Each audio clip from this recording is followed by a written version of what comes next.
Shalom saudara-saudaraku, semangat pagi. Semangat bersukacita di dalam Tuhan Yesus yang memberi firman-Nya menjadi kekuatan dan penghiburan bagi kita sepanjang hari ini. Saudaraku, kita masih dalam peringatan kemerdekaan bangsa kita Indonesia yang ke-76 tahun ini. Kita masih dalam pembahasan kemerdekaan di dalam Kristus. Firman Tuhan terambil di dalam Roma pasal 6 ayat 18. Kamu telah dimerdekakan dari dosa dan menjadi hamba kebenaran. Tema kita dalam bagian yang kedua ini adalah kita sudah dimerdekakan dari dosa. Bagaimana kita dimerdekakan dari dosa? Tuhan Yesus telah membebaskan kita dari perambaan dosa. Dan kita sangat bersyukur, puji Tuhan. Karena anugerah dan kuasa Tuhan Yesus yang membebaskan kita, memerdekakan kita dari perbudakan dosa, perhambaan dosa. Kita sangat bersyukur karena kita telah menikmati kemerdekaan dalam Yesus. Namun kita perlu tahu bagaimana Tuhan Yesus membebaskan kita dari perbudakan dosa dan kuasa iblis. Supaya pengetahuan kita tentang anugerah itu, kita dapat meresponi kasih Tuhan Yesus yang begitu hebat bagi kita. Yang pertama saudara, kita telah dimerdekakan dengan korban Yesus di kayu salib. Kamu telah dimerdekakan dari dosa. Pertanyaannya adalah, kapan kita dimerdekakan dari dosa? Ayat ini saudara-saudara, kesimpulan dari pasal 5 dan pasal 6. Pasal 6 menjawab dengan jelas bahwa penebusan kita dari dosa dilakukan oleh Tuhan Yesus saat Ia disalibkan di Bukit Golgota di masa lalu. Tuhan Yesus telah membayar semua dosa-dosa kita sebagai alat pembayaran atas perhambaan kita terhadap si tuan dosa dan iblis.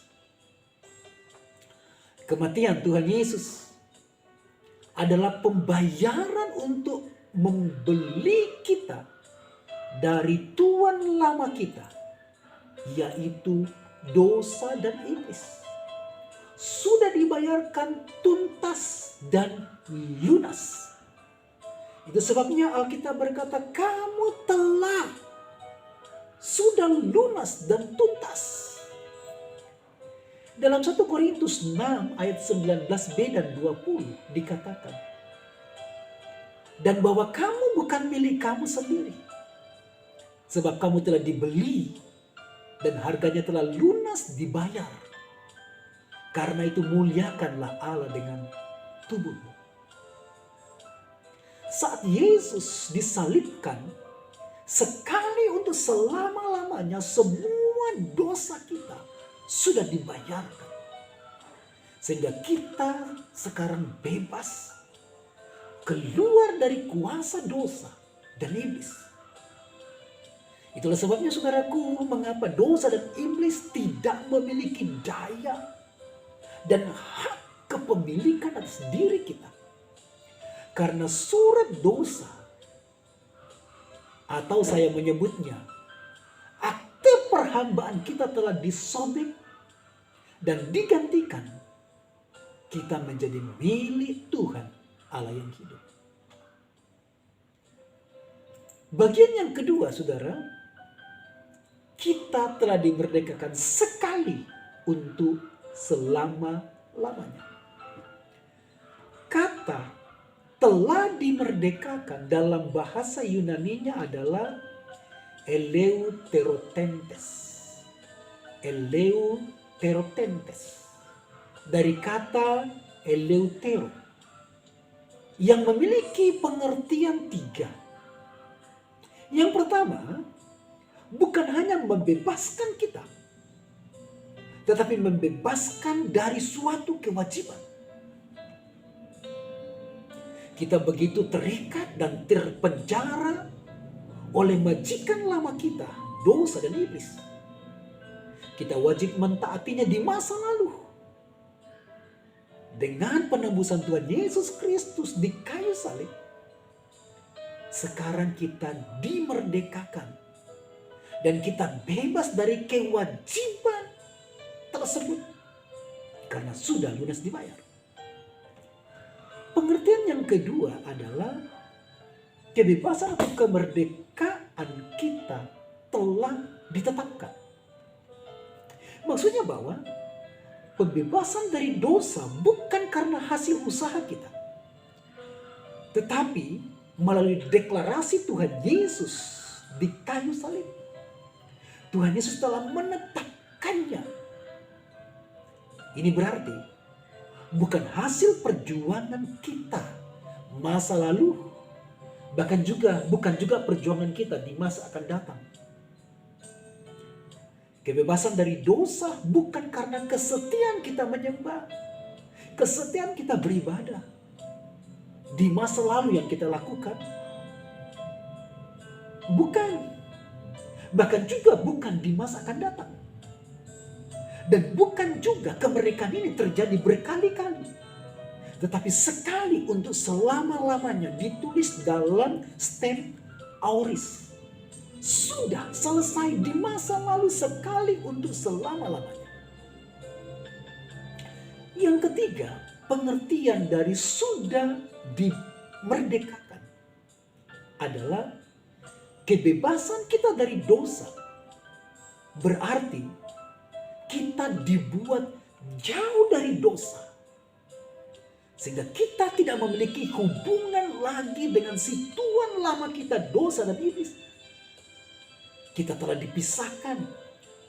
Dan kita sudah tidak ada kaitan sama sekali lagi dengan si tuan dosa dan iblis. Separation. Saudaraku, banyak kasus. Mungkin suatu hari si tuan lama kita, yaitu tuan dosa dan iblis, akan menagih dan mengingatkan kita, sehingga beberapa orang menyadarinya bahwa ya benar, di masa lalu saya begitu rusak, saya kotor, saya hancur, saya tidak layak. Sehingga saudara ada keinginan untuk kembali kepada si tuan lama.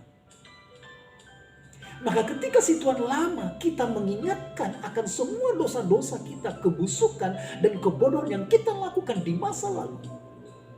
Katakanlah begini saudaraku. Aku telah dibebaskan darimu. Aku telah ditetapkan oleh Tuhan Yesus di kayu salib. Dan sekarang aku kudus. Aku adalah anak Allah. Dan aku katakan kepadamu, saya kudus. Di dalam nama Tuhan Yesus, enyahlah engkau saat ini. Itulah yang harus kita katakan oleh semua orang yang telah dibebaskan oleh Tuhan Yesus dari penjara dosa. Karena kita tidak ada hubungan lagi. Apalagi kewajiban untuk menaati Tuhan lama kita sudah tidak ada. 2 Korintus 5 ayat 17 berkata, siapa yang ada di dalam Kristus, ia adalah ciptaan yang baru. Yang lama telah berlalu, sesungguhnya yang baru telah datang. Mari kita berdoa. Tuhan Yesus, terima kasih untuk kemerdekaan yang Tuhan beri bagi kami. Terima kasih sebab Engkau sudah menebus kami, membebaskan kami dari kuasa dosa, kuasa iblis, kuasa maut. Terima kasih untuk semua berkat-berkat-Mu.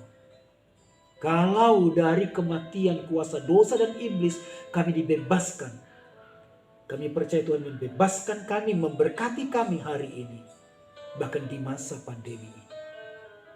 Terima kasih Tuhan, kami terima berkat-Mu.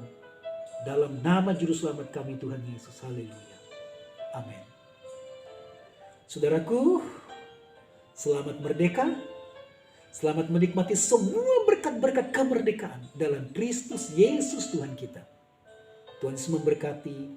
Shalom, shalom.